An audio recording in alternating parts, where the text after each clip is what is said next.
Okay. Hey, folks. Welcome. I'm Ashley. I do event coordination for Firestorm Books and Coffee, and I'm really excited to host this event tonight featuring two working class organizations sharing their experiences, building solidarity and revolutionary organization directly from the shop floor. It's a real honor to host this conversation, and I hope it will be both valuable and useful information for listeners in our audience tonight and in the future. For folks attending an event with us for the first time, Firestorm Books and Coffee is a 13-year-old worker-owned cooperative and radical bookstore in so-called Asheville, North Carolina, on occupied Cherokee territory. We have a wide selection of general interest titles and political thought with a focus on queer, feminists, and anarchist voices in culture. But we also feature things like gardening and herbalism and poetry, as well as an extensive children's and middle grade inventory that most folks might not expect from a radical bookstore. We're also an event space and host a wide range of workshops, film screenings, and presentations, as well as meetings for various grassroots community organizations. Since the start of the pandemic, we transitioned our events to an online virtual space and will likely continue to do so through the end of the year. However, I'm excited to say that after 15 months of closure, our doors are now open to the public 3 days a week, Friday through Sunday, from 11 a.m. to 5 p.m. So if you're local or if you want to take a trip to come check us out, you can totally do that now, and we would love to see you. In the meantime, we continue to sell books online through our website, which I'll link to in the chat and in the comments. For the most part, it's been a weird and difficult year, to say the least, but we at Firestorm have been humbled by the way our community has shown up for us. And it's been a really cool experience to expand our reach, ship books, and feature events to people across the country and around the world. So if you haven't yet, please do check us out. Tonight's event was also organized in collaboration with our friends at PM Press. PM Press is an independent, radical publisher that aims to deliver bold political ideas and vital stories like the kinds featured in our conversation tonight. We've been collaborating on a series of events with PM Press for a few months now, and look forward to hosting more events with them in the future. The next of which is scheduled for this upcoming Tuesday, June 8th, which will be a conversation with historian and political organizer Mark Bray. So if you're interested in staying up to date on upcoming events, make sure to follow us on social media, as well as our website's community calendar, which I will also link to in the chat and the comments on the live stream. One last note before introducing our speakers tonight. There will be some time at the end of the event for audience Q&A, but for folks who are attending through Zoom, I'll go ahead and encourage you to just submit questions throughout the discussion by using the Q&A function located at the bottom of your screen. Yeah, no need to wait until the end. If you have a thought come up or you have a question while folks are discussing, feel free to just submit those questions. We might be able to work them organically into the conversation, but we'll definitely make sure at the end to get to anything that folks are submitting. Well, cool. I'm going to turn my attention now to our guests, and we'll get going with the event. So we're here tonight to discuss the book Class Power on 0 Hours by AngryWorkers.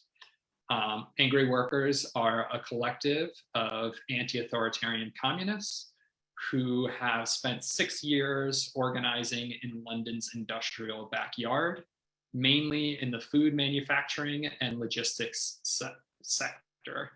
And tonight we'll be joined by Marco and Kieran. If you've not had the chance to check out the book yet, it's a vital resource for anyone engaged in principled political struggle.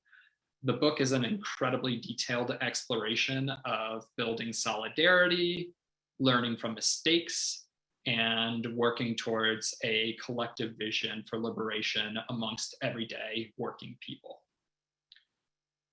AngryWorkers will be joined in conversation with or by Kay, SJ, and Sam from Workers on Fire, a small group based in the Chicago area interested in organizing revolution from the shop floor. Employed in different industries, Workers on Fire analyze how changes in working conditions are related to broader changes in society. They seek to bridge struggles between the workplace and everyday life, don't claim to have all the answers, and ground their organizing in workplaces with the potential for new kinds of class struggle. Workers on Fire organized their own reading group of class power on 0 hours. So tonight's conversation is likely to include lots of juicy details and back and forth between the two organizations, what they can learn from each other, and what it means to share struggles and experiences across continents. So folks, thank you so much for being here tonight and offering this dialogue. And I will go ahead and hand it over to Marco and Kieran. Yeah, hey. Yeah, thanks to Firestorm Books and their Workers on Fire for this fiery evening. And yeah, we're gonna present very briefly the book. Which looks like this. Yeah, it's basically a documentation of a political, you can say, experiment, in the sense that we were sitting in London at the time before Brexit, and the left was mainly interested in electoral strategies and how to get the Labour Party into government. So we felt a bit like detached from this situation. We thought we want to organize or try to get rooted in an area that seemed interesting to us from a political point of view. And that was the so-called Western Corridor, which is like a bigger logistics and manufacturing kind of wedge, basically on the western front of London, mainly centered around Heathrow Airport and 2 motorways. We were interested because we heard a lot about logistics struggles in Italy at the time. We knew that logistics is kind of a concentration of workers in bigger workplaces. We had some comrades who worked there, and they said, yeah, it's bigger warehouses here. You can get jobs. So we moved out, and we thought we really have to start from scratch in trying to bring together what normally is kind of separated in the left into like the economic struggle, which is like, okay, that's a trade union issues, wages, working times and things, and the so-called political struggle, which the left normally leaves to like, you know, being members of this or that organization. And we thought we want to find a political criticism again of workers, of the way that work is organized and that life is organized. So that was basically a starting point. So we thought we have to bring at least like 4 levels of organization back together into a dynamic. And one of them was the Solidarity Network. Then obviously we got jobs in bigger workplaces. So we tried to have workplace groups. We had a newspaper and a political collective. So the political collective was somehow an attempt to, coordinate activities, but also reflect on, international developments and link that to the, local experiences that we made. Do you want to go through the experience of it?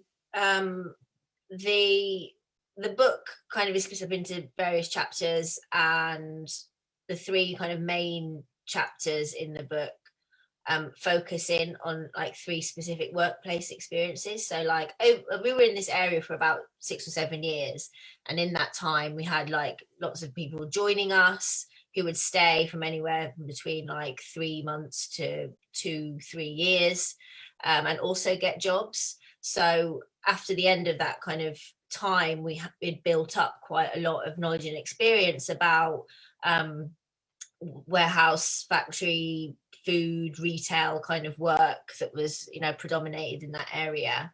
And in the book, we chose to focus on 3 of those work experiences and kind of go into quite a bit of detail about what that work was like, how the work was organized, who our workmates were, what we tried to do to kind of build up some links with other co-workers and try and kind of do stuff to like improve our like daily conditions. So the first one focuses on a food factory, and that's where I worked for about 4 years. And I think the kind of main, you know, idea that we had, or the kind of political process that we are interested in, is this thing called workers' inquiry.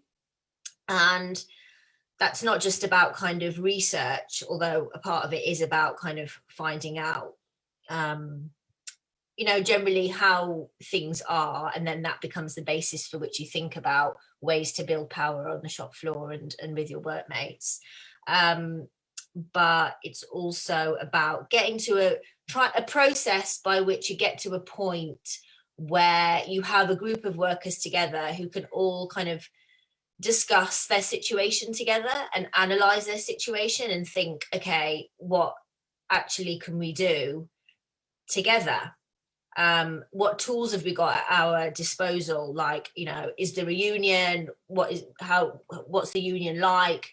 Can we trust them? To what extent can we trust them? How do we connect to different departments in a workplace? Where does our power reside in a workplace, and how do we use that? How do we not get victimized? Like, all of these are really important questions that workers need to ask themselves in any kind of struggle, you know. Like, it's very difficult to put your head above the parapet and to like trust your co-workers and like actually start doing stuff. But yeah, the kind of pinnacle, you know, would be, you know, workers in kind of meetings together or assemblies, like honestly and openly being able to discuss these things with an eye to kind of doing something together. And this is like obviously a very difficult thing to do. And we kind of document the different things that we tried to do in order to kind of get to this point where at least we could start having these conversations. So yeah, the first kind of main chapter in the workers' inquiry section is about this food factory. The second one focuses on Marco's workplace, which was in a Tesco, which is a massive supermarket. He was a supermarket like delivery driver, and it was a warehouse of like, I don't know, over 1,000 people. And then the third one was about a 3D print factory that made 3D printers. So that was quite interesting because we talked about automation and the role of technology in class struggle. So it's very kind of I mean, it's very detailed, but it's also quite broad in terms of like the different things that we discuss in the book. And that's not surprising really, because if you're going into a workplace and kind of finding out all of these new things and trying different things, then you'll immediately come up against like loads of different issues. So like, how is Brexit affecting workers' confidence on the shop floor? How is it affecting their organising abilities? What's their home situation like? What's the childcare situation? How are they, what's their housing? How does that relate to their, feelings at work? And so all of these things we kind of take time to discuss in the book. Yeah. And in the end, the question is like, what kind of political process was that? And it was some of the relationships. I mean, we started with like a handful of people, working there for 6 years. After the 6 years, we had about like 20, 30 people who we had supported with the Solidarity Network. A lot of them turned into friends, or like, people that we would have regular kind of meetings with. We met people at work who, turned kind of into comrades. I mean, some of them we are still part of the collective. But in general, it was not a time that there were not many struggles or strikes. We look at 6 years of 200,000 manual workers on minimum wages, 90% migrants, and we had like 3 or 4 strikes, official strikes from the unions, but most of them in the traditional sectors, not even in the logistics or food processing, but in transport or tax office. So in that sense, what we managed to do maybe is to kind of root ourselves in an area, understand it better, build like, connections and contacts to, let's say, 30 bigger workplaces in the area. How did it help us? I mean, we can say that, for example, with the pandemic, we understood a bit more what's happening on the shop floor, because we had some connections. We could talk to people, and they told us it's basically the question of workers' control became over health and safety, for example, but also over the workload and how close you work together became something like a daily kind of contested issue. We saw that this kind of, point where some people were furloughed, some people were still working, the question of who's like essential, who's doing essential work in society became more like a political general question for everyone. And because we had some kind of connections to workers at Heathrow, where obviously it's the airline industry which went down, so they had a big kind of attempt from British Airways and the airport management to cut wages, to force workers to resign and to rehire. And there was a union strike against it. And because we had some comrades who were working there, or, who were ex-workmates of mine who went truck driving on the airfield, we had some insights, and we could have an intervention that tried to basically bring these two questions together. Like, on one hand, there was workers' control during the first period of the pandemic, where workers had to decide, do we do this work? How do we do it? We can't just trust management, they're not imposing the right health and safety measures.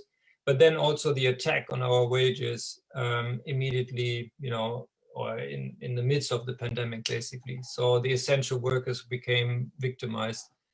And we try to bring these points together and ask, like, okay, how can we use that in the current moment of the strike? And whereas the unions were mainly like appealing, it's like British Airways, they said, like, don't betray Britain. So like they mainly appealed to the politicians.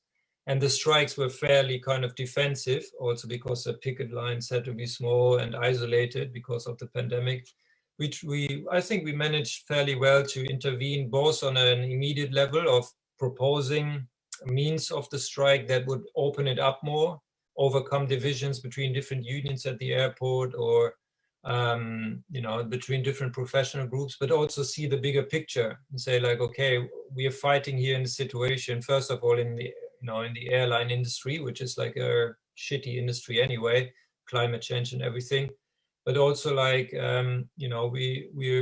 we're fighting in a situation where we have to think like how to connect our particular sectorial struggles to all the other conflicts that are going on about the same issue, fire and rehire. So in that sense, and that's, I think maybe we can kind of wrap it up in terms of presentation, it definitely helped us to understand the background of many workers. At Heathrow, it's like, similar to the rest of the area, it's like, South Asian and Eastern European.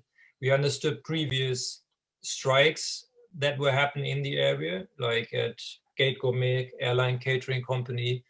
They had a major strike in 2005 that is still in the collective memory, because it's, a lot of workers at Kieran's factory or at my warehouse used to work at or around Gate Gourmet. and they had a big lockout. And basically that was a bit of a kind of, defeat that is still in the collective memory. So having been rooted like for these 6 months, 6 years, sorry, helped us during that kind of concrete dispute, to put something forward that is not like from the outside, but can really kind of combine both like practical suggestions with also like in a political perspective that is not like completely up here, but related to workers' experiences. And just to add, like in that situation, I mean, you had these very kind of, they looked a bit like quite lame pickets, because it was also they had to, well, the union said, okay, you have to, be socially distanced, and they were kind of penned off from everyone, and they were like, in locations where there wasn't really any foot traffic, so they weren't able to kind of speak to passers-by.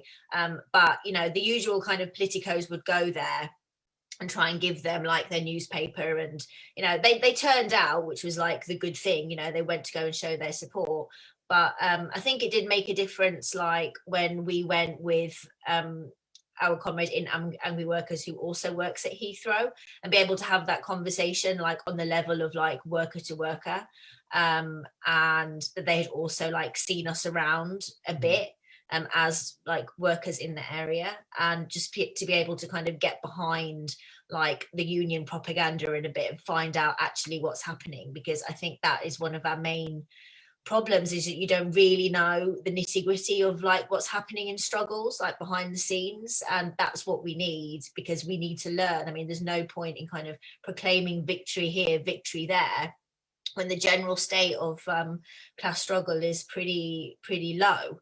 And even though the tendency might be that is somehow increasing, I think we need to be quite honest with the fact that we need to know a lot more, and we need to get a lot better at doing what we're doing. Yeah, and I think having mainly worked as like also a political collective, so not just like on the shop floor, also helped us to get in touch with a lot of comrades abroad, and we learned a lot. We could bring it in, for example, comrades who were engaged in the logistics sector in Italy, or Amazon organizing in Poland. Some of us, who worked at Amazon here, met some workers who were interested in that, so we went to international Amazon meetings and all that. So it became a bit of a political process that hopefully could bring together like practical international exchange and solidarity. Like, for example, again, we had one comrade in Spain. She was involved with agriculture workers organizing, and they were basically fighting for the minimum wage, while in Kirin's factory, who got all the vegetables from that company in Spain, the pay campaign was running for £1 more. So there was a very small connection, but like at least a real connection. So these kind of things are important, but also I think a general discussion amongst people who think that, we have to overcome capitalism through worker self-emancipation rather than, the electoral way, or through some form of mediation, I guess. Or vanguard kind of politics. So we had the hope that by documenting that experience, we could also like bring that closer together, the actual political debate.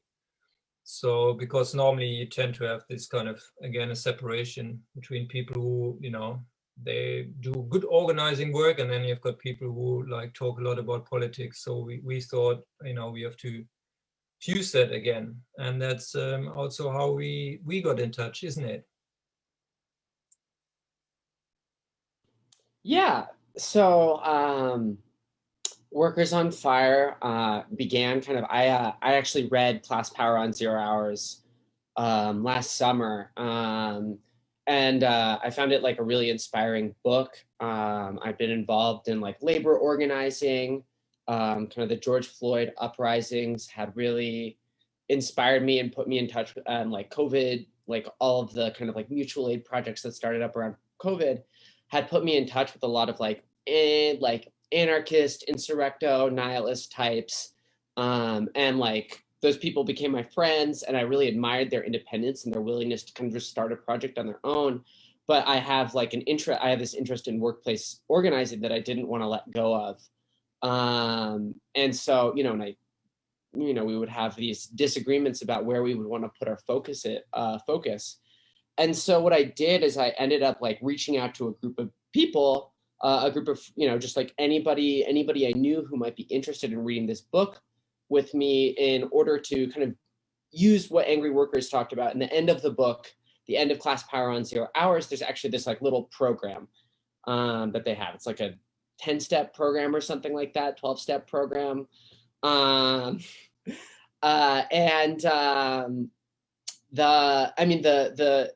found it like really inspiring, really interesting. And I was like, I want to start a reading group with the explicit purpose of going in and doing the kind of workplace organizing that AngryWorkers had done.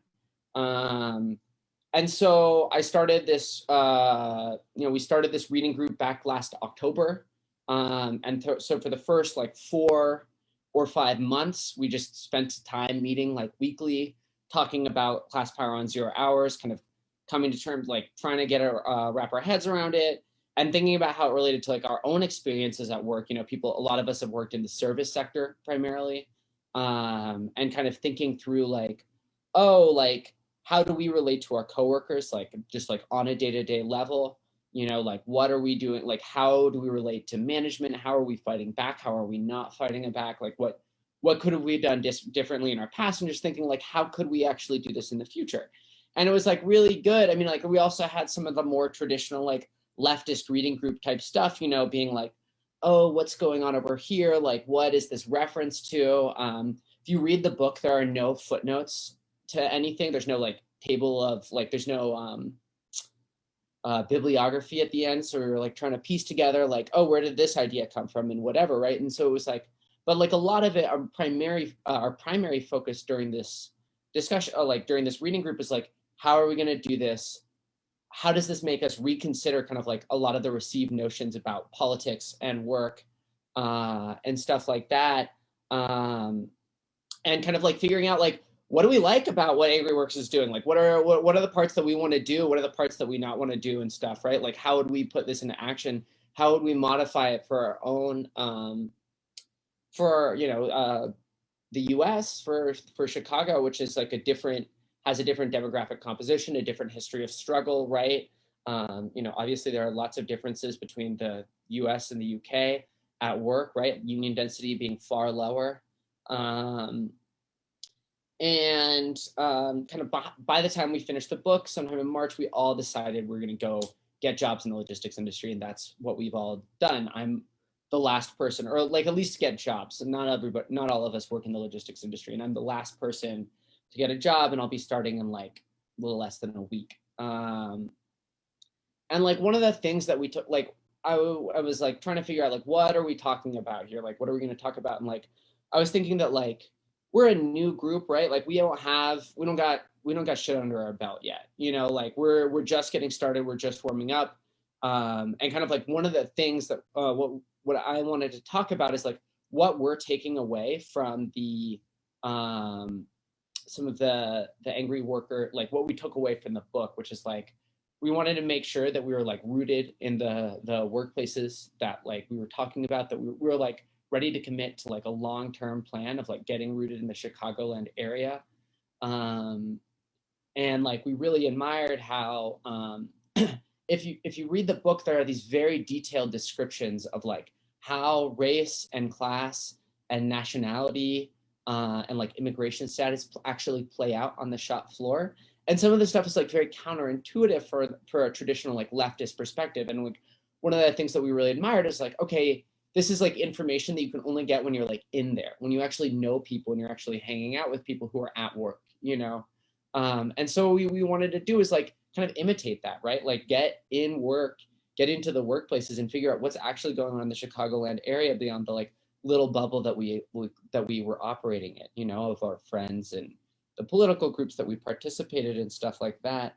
And so that's kind of what we're setting out to do now, is like kind of figure out where we stand politically and theoretically, and this is something that we'll get like into a little bit later in discussion. But like figure out exactly like, okay, like what are we doing? We started this as like this AngryWorkers spin-off thing, and we started out as this AngryWorkers spin-off thing. Like, what are we like? Are we doing the same thing as them? What are we going to try differently? Are there things that we do want to do differently and stuff like that? And I'm going to turn it over to one of our members who's been working for a little longer for kind of some of the stuff we're trying to do on the shop floor too. Hey, hi all. Like Kayla mentioned, most of us are working in the logistics industry. Most of us started in March, so we've been here for April, May, a little over 2 months now. Sorry, I'm just gonna pull on notes real quick. And a few of our other members are also working or interested in working, like currently looking for jobs in education and agriculture and environmental jobs. Just to like let you know that logistics is not the only thing we're interested in. Like Kayla mentioned, there's like the end of Class Power on 0 Hours. They talk about the, kind of like bridging into trade work and how that's like necessary for the revolution and all that kind of stuff. And we are interested in a bunch of sectors, and we are brand new, so who knows what's going to happen there. I think our main focus, since we're only a couple months in, has really been like creating the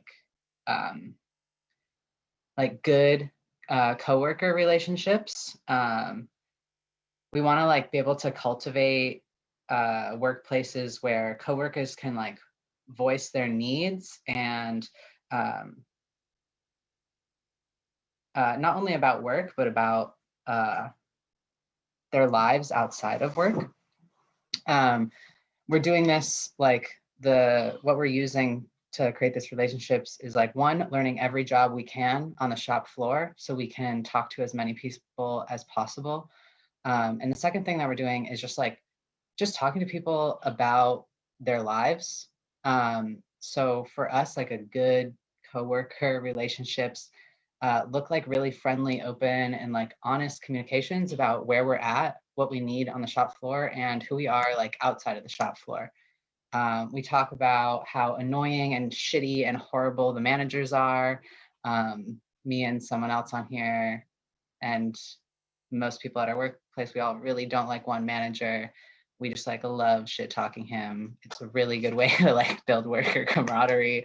Some of my coworkers and I, we like talk about how like big and corrupt the managers that we don't even see are, and how like impeding that is for us. We talk about like past jobs, whether we've been part of a union, like why we left our old jobs.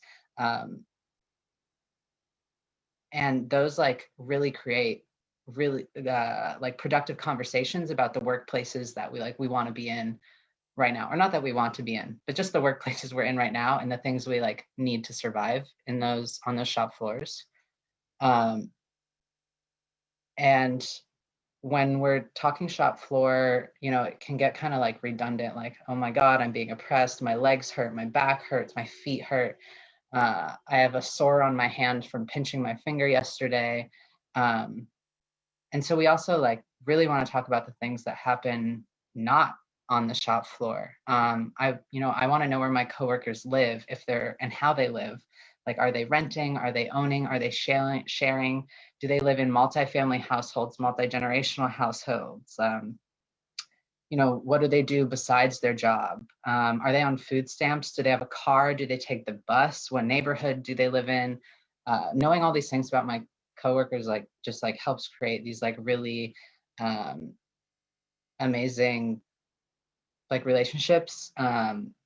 So far we've been able to like have really intense conversations with our coworkers about and not just like coworkers that are like fellow communists or whatever, but general coworkers about like race and class and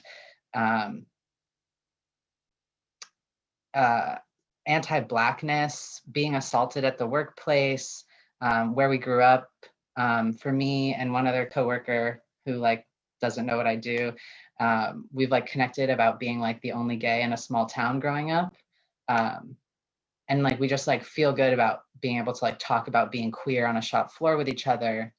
And that's like important for when we like create like a organizing committee in the workplace. Yeah,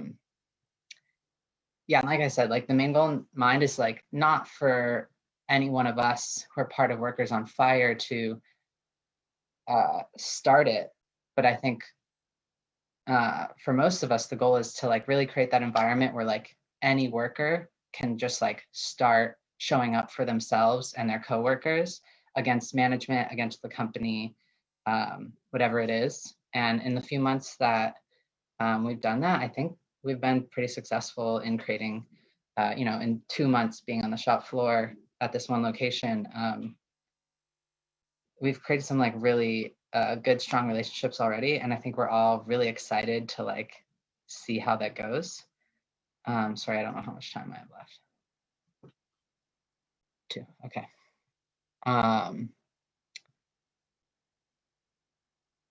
Yeah, just some like struggles we come across in like the little time we've been there is like just management, right? Like even if they've started as a worker and they've like moved up the ranks, they're all traitors and they like will destroy class solidarity in horrible ways on purpose and also like not on purpose. And we've like really been talking about the distance we keep from managers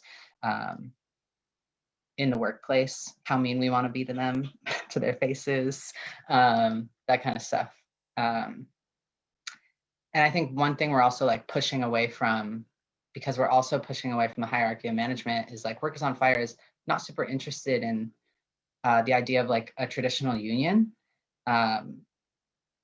You know, some of us have worked in unions, some of us, myself, have grown up around a lot of union folks, and we have seen how unions can like can work like in really inefficient ways and actually like benefit the management and the company way more than they can workers. But like at the same time, like our coworkers may have been in a union before. And those are like really good like jumping off points for us to talk about the conditions of the workplace, how much we're getting paid, what our benefits and our vacation hours are like.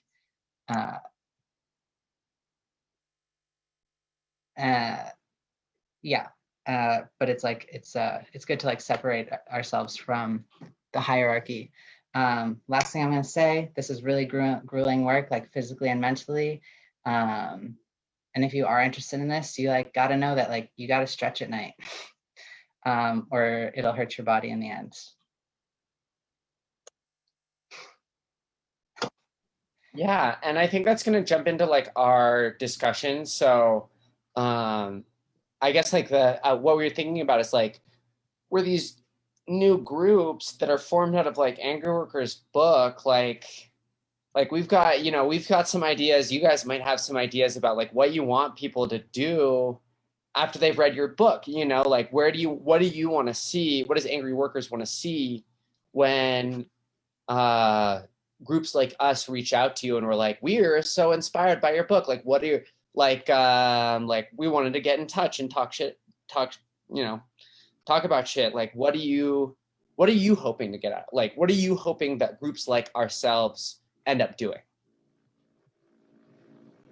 Yeah, I mean, first of all, what you are already doing, which is like, you know, getting rooted and getting kind of into areas that are politically interested, you know, working class lives, and somehow sharing that with other people in the political kind of milieu.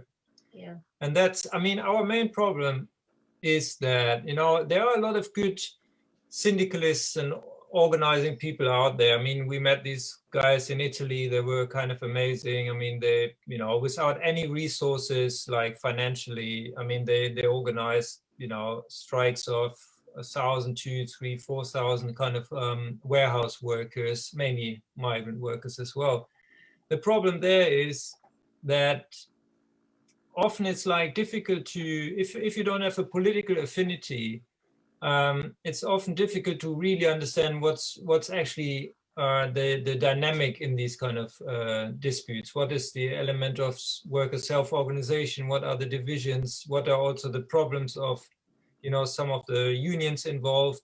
So you need like-minded, you know, comrades who don't have an interest, and that's an old kind of communist slogan, don't have an interest separate from the working class. They don't want to just promote their own organization, but they really want to understand what are the tendencies in class struggle, and are willing to talk about the difficulties. You know, they're not just saying, here we are victorious, or, you know, we do, you know, great work and all that, but really like do two things. One is like are open about the internal weaknesses of the struggles that they're involved in, but also reflect about the wider context and are willing to share that, you know, and do some commitment of, you know, taking the time to write down a report, like have an open discussion, are curious about, you know, the bigger international picture. And just maybe to give another example, for example, you know, we've got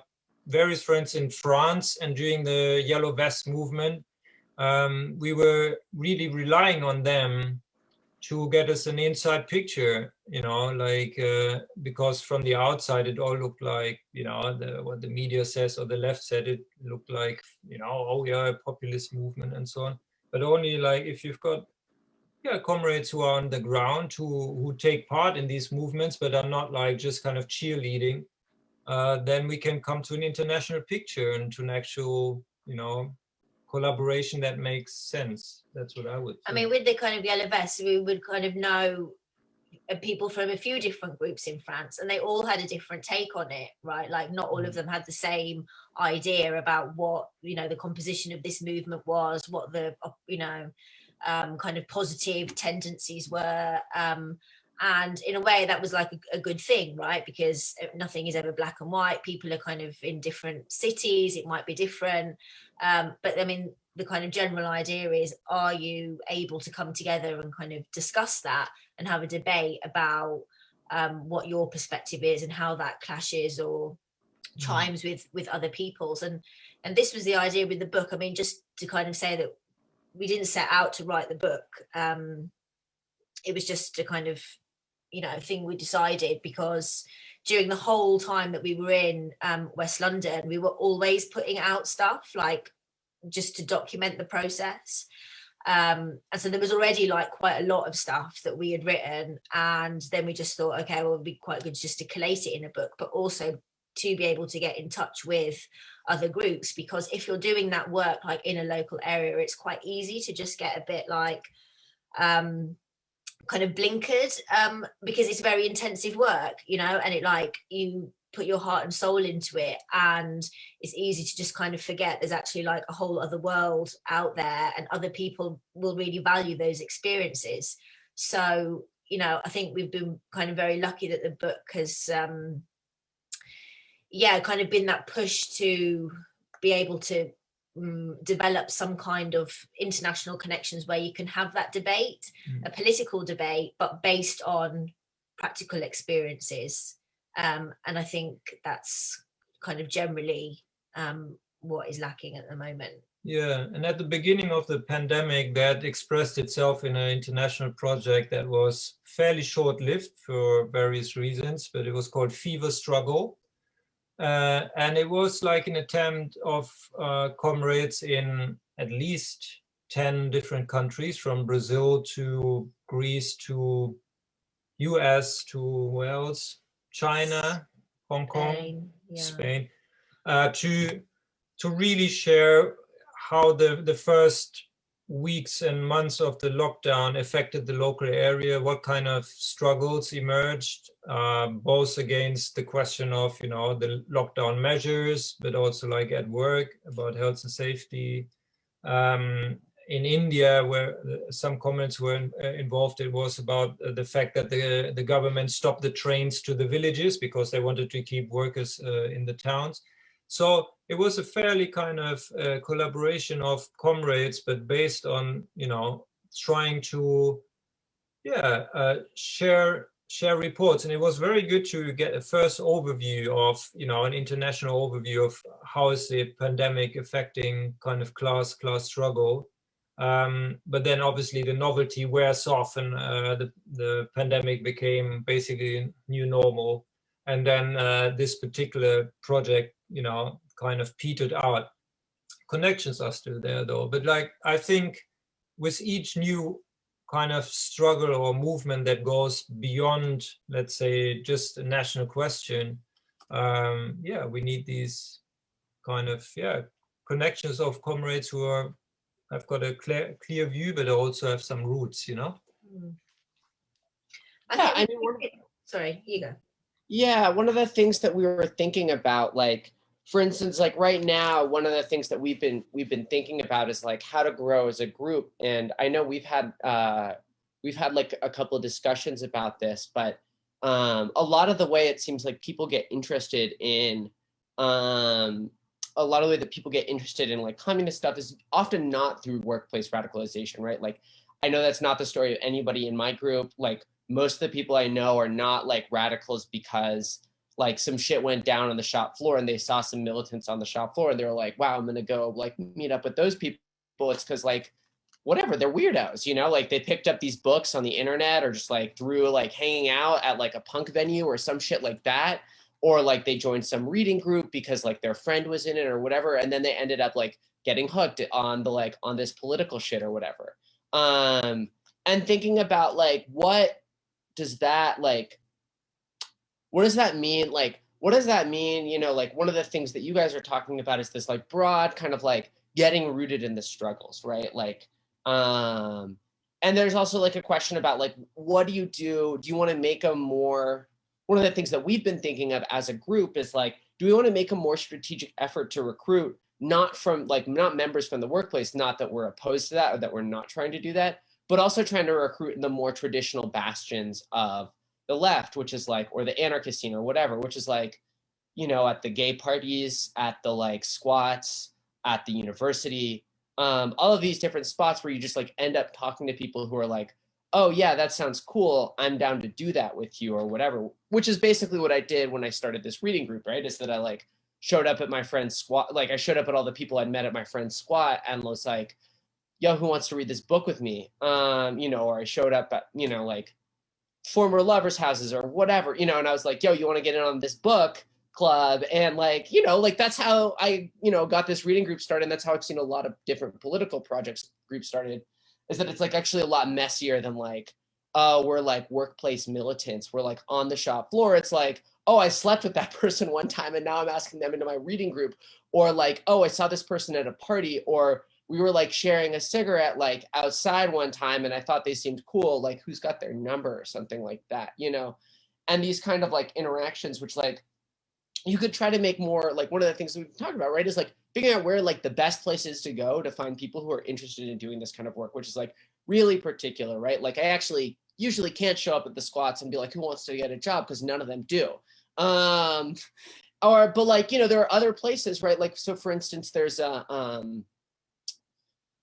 union in the US, Unite Here. Maybe some of you are familiar with it. It's and I was recruited. I worked for them for a while. And what they do is that they get involved in university struggles, like for cafeteria workers or grad students or janitors or whatever, right? Like they'll get involved in these different university struggles around unionizing, and then they'll take the student activists that kind of participate in those campaigns, and they'll be like, hey, do you want to work undercover to go unionize for us? Do you want to salt for us?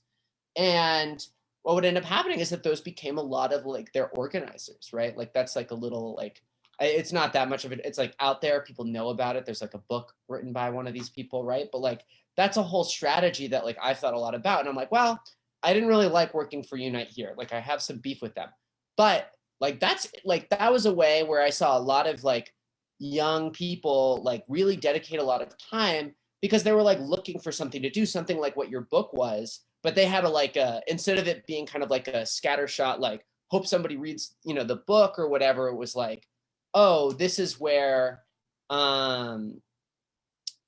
this is where people are already getting organized. We can actually take people from this area and like just be like, all right, you want to get a job after work, you're like lost, you're listless, you feel guilty about your bourgeois background, like whatever, like let's throw you into work. Or like you're not even any of those things, you just like need to get a job after college and you're going to do whatever, why not try to do this thing, right? Why not try to do this? And that's something that I saw to great effect. And that's just one example that I can think of, right? Like there's other places that you could go that aren't college campuses, but like something a little more, that's like a little more like devoted towards recruitment of like militants rather than kind of like doing stuff on the shop floor.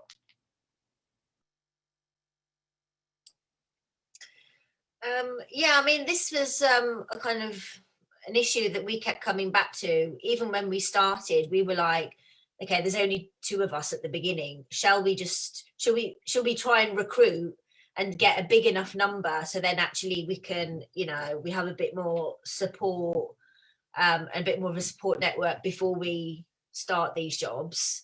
And then we just decided, nah, let's just 2 of us start, and once you start doing stuff, other people will read what you're writing and then get involved. So that was one route through which people came through. They were just like reading our reports and what we were trying to like do, and then they would say, oh, that sounds interesting, and send us an email. And a lot of those times those people were kind of like isolated individuals, so they weren't able to kind of do something themselves, or they didn't feel able to kind of just, they wanted people around them and to do something with, and like that is like way better to do. Otherwise, it's, it could be a bit depressing. So we also had like an invitation that we could come and live with us. Like we had a big shared house that we rented, and we always had like a room going. So it was also kind of a bit of the, let's do all this thing together, which I think was quite a draw for people. The other thing was we had quite a few Eastern European friends, and so it was quite good for that demographic, because it's like they also would come to England anyway to get a job, and we also had a kind of political affinity anyway, so it was like killing 2 birds with 1 stone. Yeah, and that was the main kind of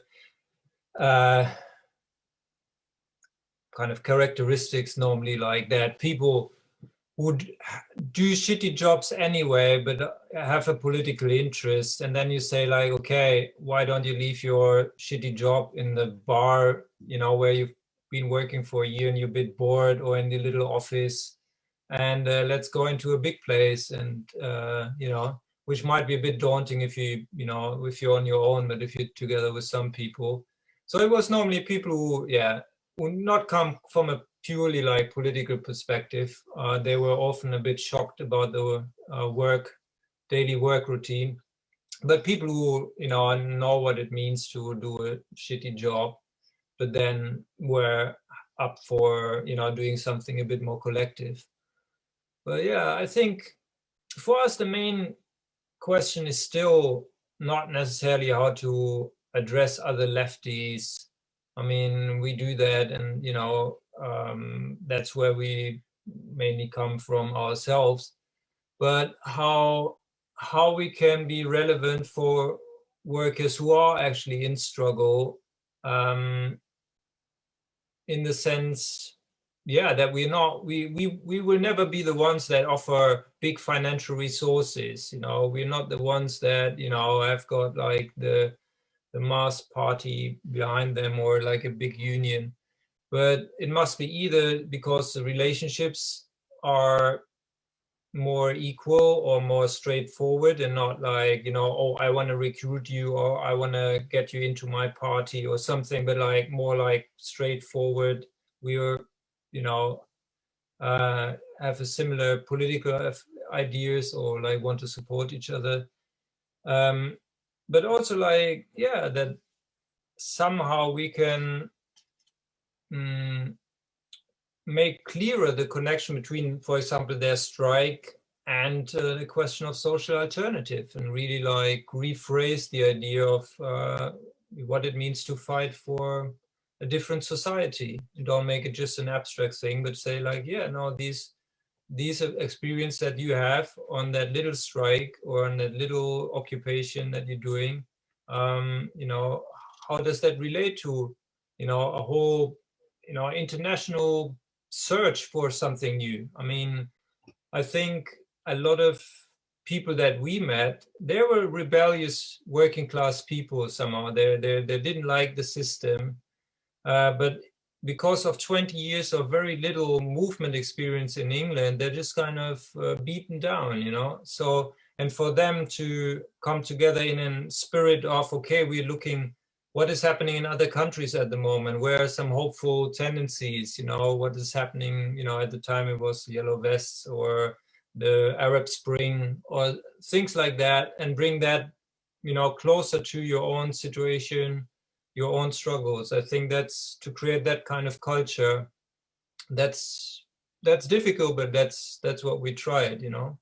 But I guess we were always like, you know, looking at those two fronts, like how do we have a kind of bit of a longer term group, you know, where we can discuss what's happening at work and like kick ideas about, as well as, you know, figuring out like who are the politicized workers, and there are always some, you know, like who are the more kind of militant workers, and do you end up having political conversations with them, and where does that lead, you know? But you kind of always need, I think, both of those two elements. Maybe we can tie that to one of the questions about what other industries do you think can be included? I mean, any industry, I would agree. Hang on, let's just say the question, because people haven't got asked this question. So the question, so anonymous attendee wrote, what other industries do you think can be included in the movement, and how do you see international and interstate solidarity between all the numerous movements? Yeah, I mean, some of us AngryWorkers work in the health sector, but we don't live in the same town. I started in a hospital about 6 months ago. I worked on a COVID ward as a carer, and other comrades work in hospitals in Leeds. And we had the situation that coming out of the pandemic, when everyone was clapping for the nurses, the government offered a 1% pay increase, which at an inflation rate of 2.5% is another wage cut. And nurses or health workers in general in the UK had a 10% real wage cut since 2010 due to the pay freeze, public sector pay freeze and freeze in the NHS. So there is now an uptake of, some of the unions say we want a 15% pay increase. And there's a rank and file structure. It's called basically NHS workers say no, or Nurses United. So that's a rank and file structure. It's often carried by a socialist party and the kind of more like a militant, socialist organization. But we thought, okay, we try to get the comrades that we know in the sector together and reach out and say, okay, this campaign, this 15% pay increase, it can only be kind of successful if it's really like regrounding some kind of element of self-organization, because the unions are so kind of detached.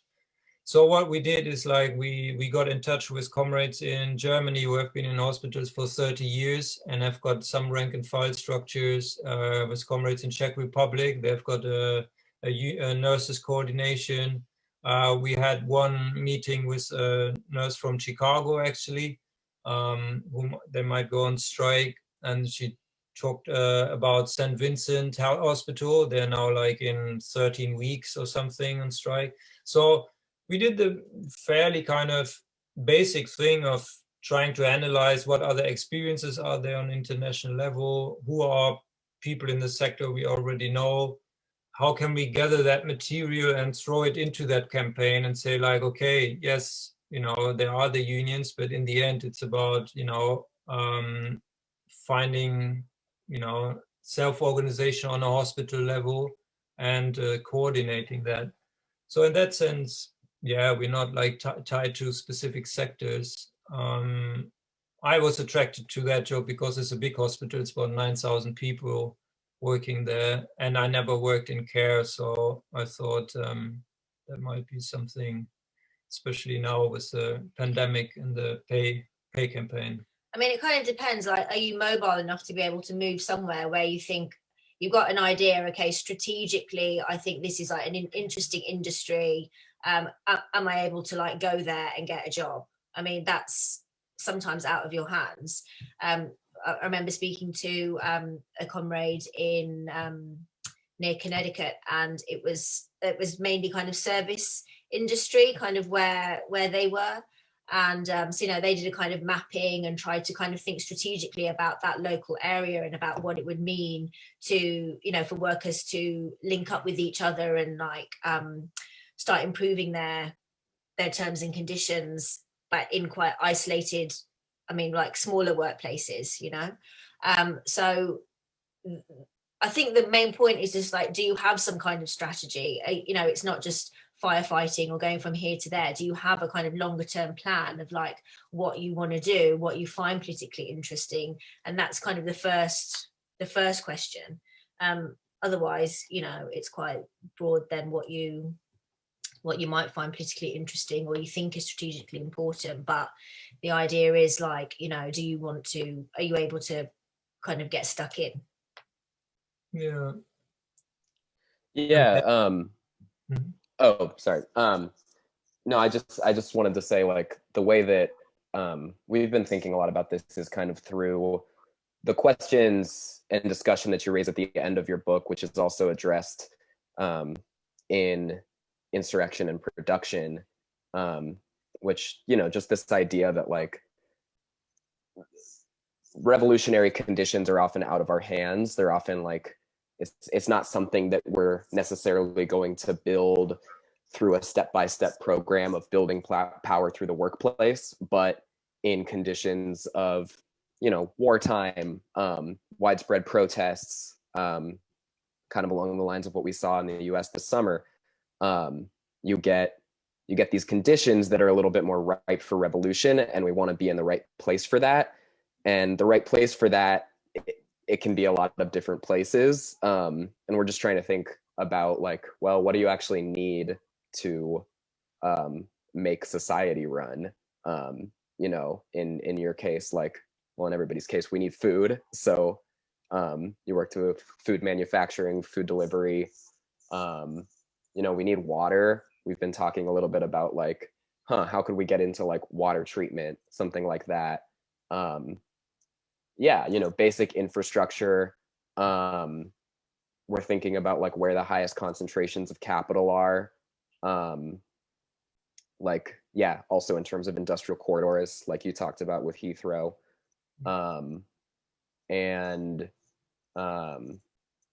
Yeah, as we mentioned before, some of us work in education. That's like a little bit less clear cut, but you can see there, students are kind of thought about as like future workers. So how to kind of disrupt that socialization, and then also, you know, wage struggles that are more in the public than a lot of other struggles, because you have to engage with parents and the community in a different way. But yeah, that's I'm not exactly sure about the other part of the question of how to do international or interstate solidarity, other than kind of what we're trying to do now of just talking together, you know, mapping out like supply chains too, trying to get in touch with people at different points in the supply chains. Yeah, you know, just really like thinking seriously about what a revolutionary situation in your area would look like. What are the just basic human survival things that are going to need to be taken care of, and how can you seize control of those? Yeah, agree. And I think, yeah, I mean, a lot of people forget that we have to eat, and we need, you know, electricity is not a bad thing to have sometimes as well. So yeah, people forget that a bit. But I think when it comes to strategy, it's not just like looking at these kind of sectors as kind of technical or like resources, but really think about, if you look at history and also like even at the current situation, what are the main dividing lines within the working class that can be used or can pose a limit on any kind of, movement. And there we can say like the division of manual and intellectual labor is very significant. I mean, just like it's spatially also divided nowadays. I mean, if you work in logistics, then that probably the people who program or like do all the kind of engineering are not always on site. They're often like removed. It's even more significant in manufacturing, these kind of divisions.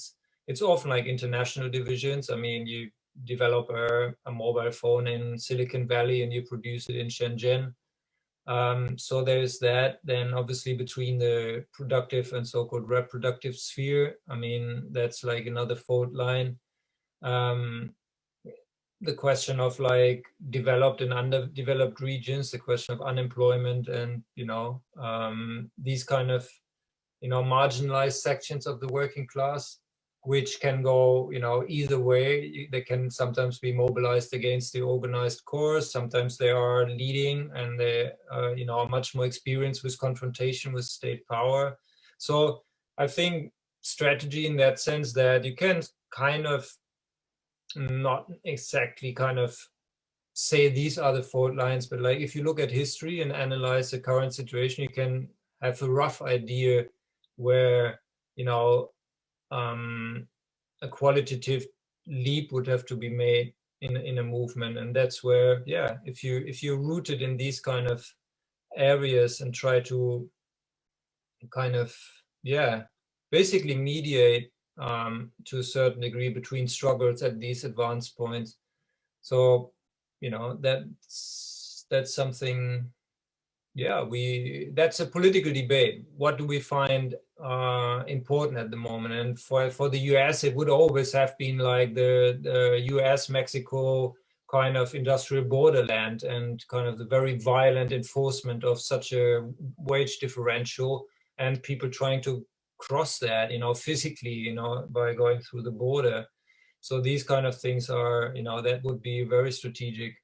The question of like, the North and South in the US, I mean, that's all coming up again. I mean, that has always been, the South, and it's always been such an important kind of melting pot also in the sense of struggle. I mean, there was one, we watched one Red May, that's a kind of different kind of podcast. No, what is it? Video series. But there was one, a talk about the South and the importance of the struggles in the South for the industrial mobilization in the 60s in Detroit. I mean, that most experiences were made in struggles in the South. So these kind of things, I think, part of strategical things that can't be done in an isolated collective somewhere in West London. That has to be a much wider discussion, isn't it?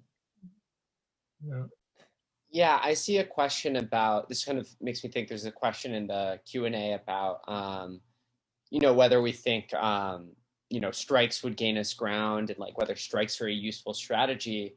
You just read the whole question, okay? Yeah, I'll just read the whole question. From Matthew Rary.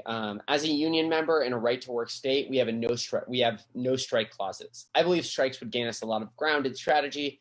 Do you think /see strikes being another tool outside of protests, squats, canvassing, and making these connects in the US? I think in the US, there's a very fine legal line that must be tread when considering what actions we can take, and things like food and water, as you have all said, and basic needs that must be met. I think that one of the things, SJ's holding up a book, like right now we're reading this book, Labor Law for the Rank and Filer. It's just like a how to approach like the legal questions around strikes and how to like take care of them. Yes, we think strikes are good. Like, I don't know how you could be like a workplace communist and not think strikes are good. There's just like a variety of different ways, right? Like, so for instance, right now, probably the most popular kind of like union workplace organizing how-to is Jane McAlevy's work, and on the like rank and file, on like her rank and file strategy and stuff like that, which involves these like 90% supermajorities that are like organized by an outside union that require like a ton of resources. Like pretty much every campaign that she talks about that she was involved with like requires like a ton of fucking money. And like books like this, like Labor Law for the Rank and File, like has these strategies for how like small groups of people can figure out how to go on strikes, like how to kind of like the law is like a weapon aimed at the heart of the working class, right? Like it's like not really on our side most of the time. Well, it's actually probably a little more complicated than that. It's not necessarily a weapon, but it's like not on our side, right? Like, well, there's no way in which you like the laws are like always going to protect us. Like the laws generally, like when you look in the U.S. about how the NLRA is enforced, right? Like it's not usually in the favor of the unions, let alone the workers. And so there are all of these different strategies that radicals have devised over the last, 80 years since the NLRA was passed, right? To like kind of skirt these rules in order to build power on the shop floor, like using these rules as like shields sometimes, like trying to work around the ones that aren't really like that are kind of aimed against us. And that stuff is all really good, right? And like that stuff you can do inside a union or outside a union, right? There are many, many examples, even in the US, of workers of like dissident, union members who are like doing dissident union members who are doing like stuff outside the like boundaries of the union or whatever. And yeah, I think that's like something that we're like looking into right now, is like, what can we get away with without getting fired? What can we get away with? What kind of protections do we have? Like, how do we actually learn this sort of stuff? So I just wanted to jump in really quick with that.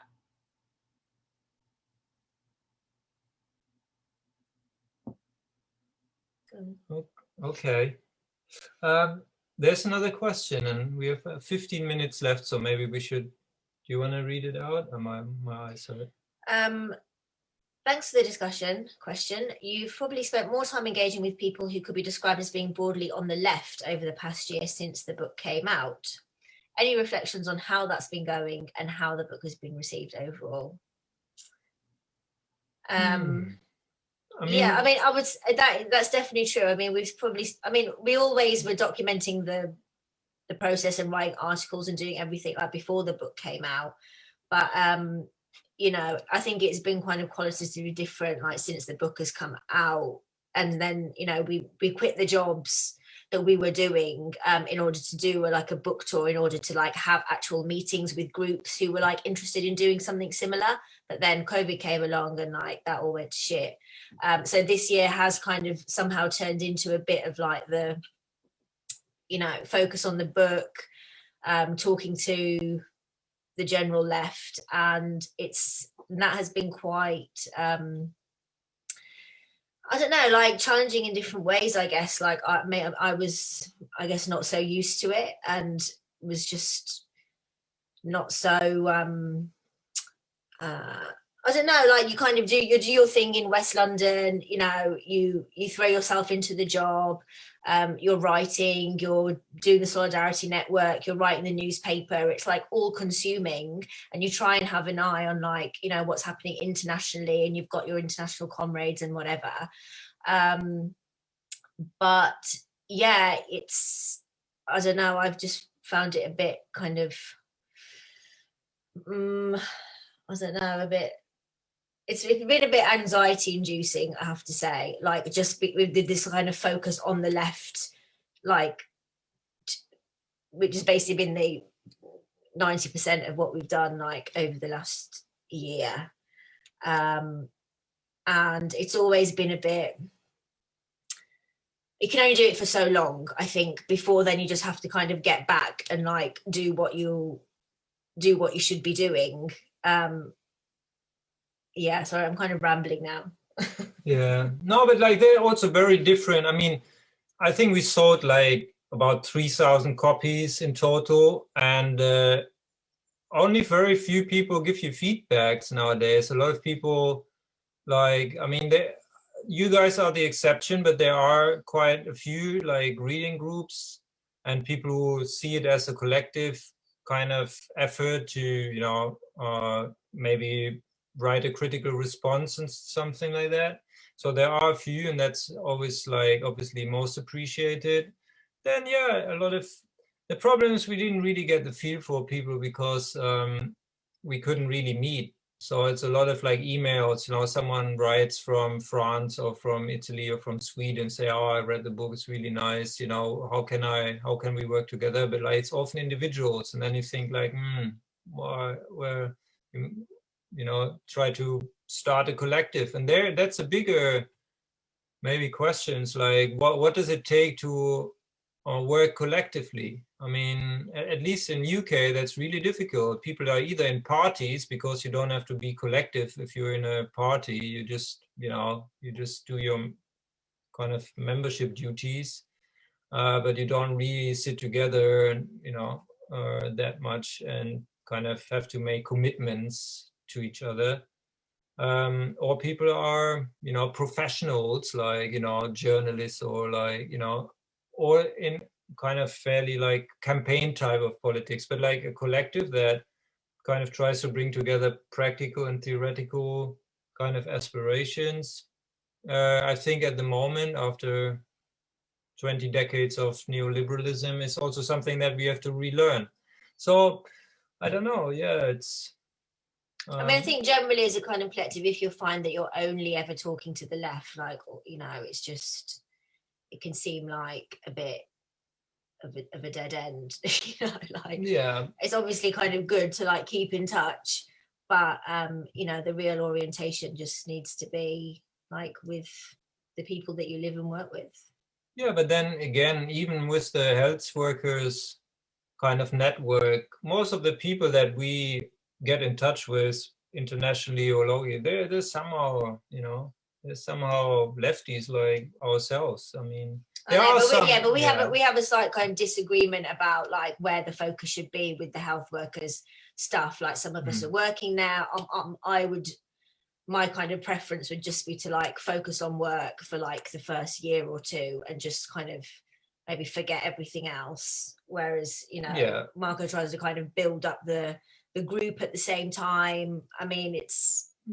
Yeah, if you have a pay campaign that is running now and they will probably ballot and there might be a strike in probably like August or something, then you have to do something now. And if you don't have the contacts, then, you know, you have to use your kind of, you know, lefty milieu. I know, but if you're an isolated lefty, then it's like, you know, what, you know, you can produce the leaflet, but you're able to like give that leaflet out. You know, do you have people that are going to help you give it out in front of a hospital? You know, like, yeah. I mean, let's not rehash the argument now, but no. Yeah. I think there was one. Michelle had a question about cooperatives. Yeah. So Michelle is in Boston and she's working for a cooperative. And her question is, do you think it's important to ask people to divest from corporate entities to support companies that value the workers? Well, we have to say this book was printed by a cooperative and we wouldn't otherwise be able to afford it. And most of our newspapers, or basically all, were printed by a cooperative. So yeah, I mean, it is, once it's in connection with, you know, with militancy and with struggle, yeah, I mean, form a cooperative. Yeah, the question is always like, that also takes a lot of time. I mean, our comrade who is part of the collective, he's basically the print shop cooperative man, but it took him like, 20 years to build that cooperative. And I think during the 20 years, he was mainly doing cooperative stuff. And only now with the pandemic, the work is kind of freezing up and he's becoming more political again. So yeah, there's, I don't know. I mean, it's good to have an infrastructure like that, I think. Yeah. I mean, this last bit of the question is kind of support companies that value the workers. I mean, I wouldn't say, that any company, I mean, it's very rare. I mean, even the best companies will like sack you if they need to sack you. So, there's always this question of like, what ethical companies, and should we just buy from ethical companies, and What is that? Anyway, yeah, I mean, you kind of scratch the surface and it's a total shit show there as well. So. Yeah. There's a really funny example in Chicago right now. The flagship IWW union campaign is actually at a co-op, and like there's a IWW like union organizer who's like on the board of the co-op who like will get into fights with the rest of the board about like whether they should be like laying off workers and stuff. No, Jojo. And it would be funny if it wasn't tragic. Because like a bunch of workers are getting laid off and like getting downsized, and like there's all sorts of like racist fucked up shit from the bosses. So I mean, it's like take it all with a grain of salt, I feel like.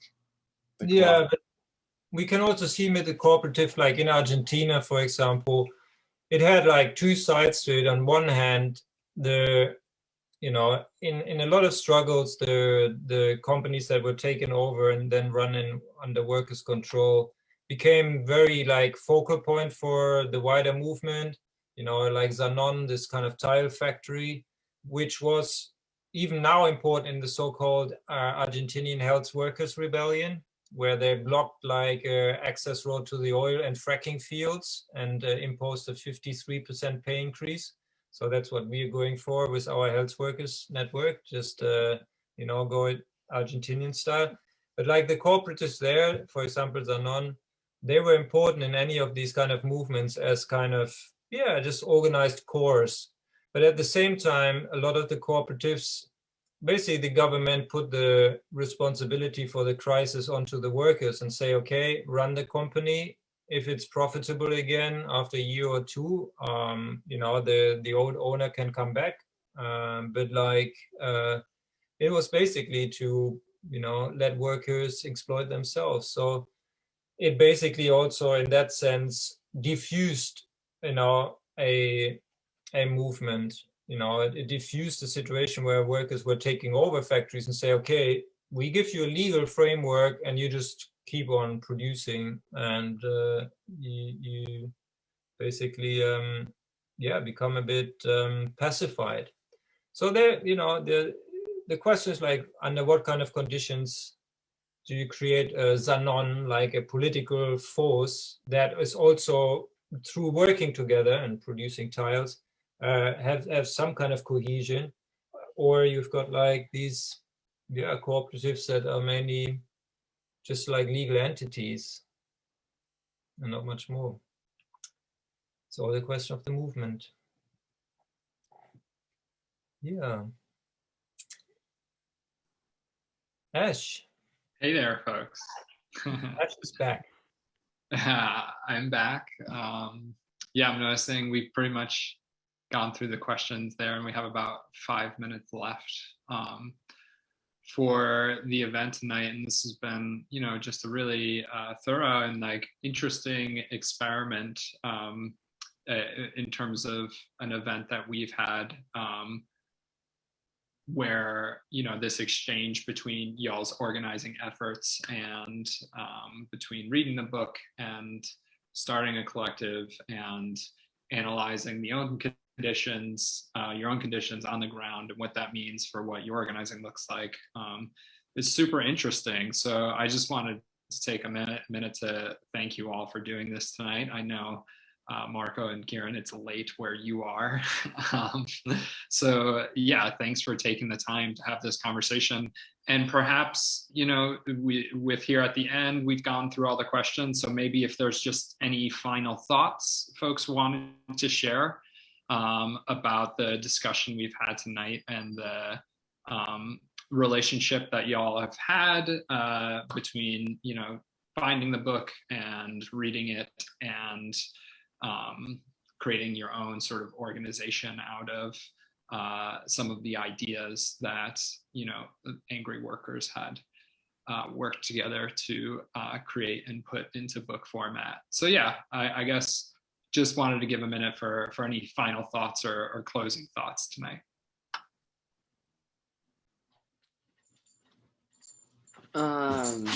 Yeah, I mean, I think that I don't know, it's exciting and fun to do this work. I look forward to having it's nice to be able to talk to the people who wrote the book, for us on our end. There's a lot of different yeah, I think we're still finding our legs, right? We have different our members, we're all much younger, we have all these different ideas, and it's nice to continue these kinds of dialogues and be well, I don't know about this thing, maybe we're gonna try doing this instead. And instead of it being kind of a debate about a correspondence of an intellectual correspondence, it's an on the ground oh yeah, that was a great idea, we're gonna actually do things this way, or we're gonna try what you guys did in our actual efforts, right? Instead of just some highly abstract intellectual project that's kind of totally removed from our lives and what we're actually doing.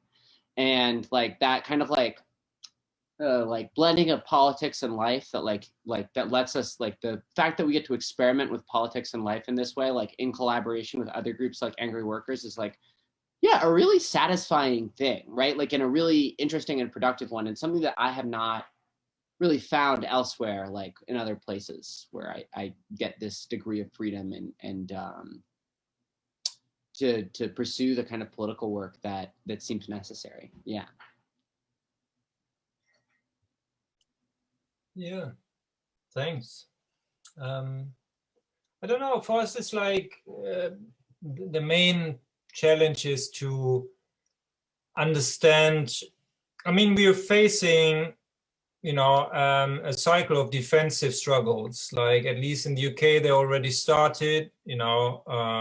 Unemployment is increasing slightly. The bosses try to roll back certain, contracts and contractual conditions. And the question is do we let them just kind of push us back into a crisis, or is any of these struggles able to express that, we live in times of automation where they, and artificial intelligence, and they, for the last 10 decades, they promised us a better life. Are we just going back into the unemployed queues? Do we just go back to 12-hour overtime shifts? I mean, which of the struggles can express, a kind of alternative in the sense why,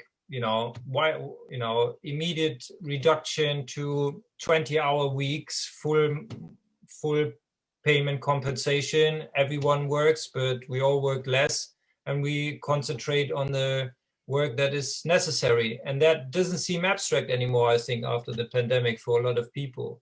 So but what kind of struggles can actually express that?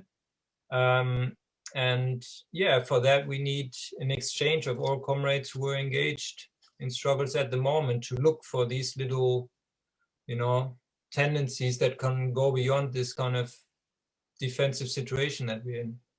And for all that, we have to keep in touch. Yeah, we've really enjoyed the discussion. It was really nice to be able to talk to Workers on Fire, and so thank you for that. Yeah. And thank you, Ash, for organising it. Yeah, thanks so much, Ash and Firestorm Books, for putting this on. We really appreciate it. Yeah, for sure. It was an honor to be able to foster the conversation. So for folks who are still here, I dropped another link for the book in the chat. If you liked this discussion tonight, there's much more of that in the book, much more detail and in-depth documentation of some of these ideas. And a few jokes. There's a few jokes in there as well. Yeah, but how good. Okay. Well, told me when I saw something about my bitch of a manager. I think Kieran wrote that section, or my bitch manager, and I was like, oh, this is sick. You don't get this regular union organizing thing. I'm like, yeah, you're right. Your manager is a bitch. Well, maybe that's as good a place to end it as any. All right. Thanks, folks. See you again soon. Bye. Thank you. Thank you all.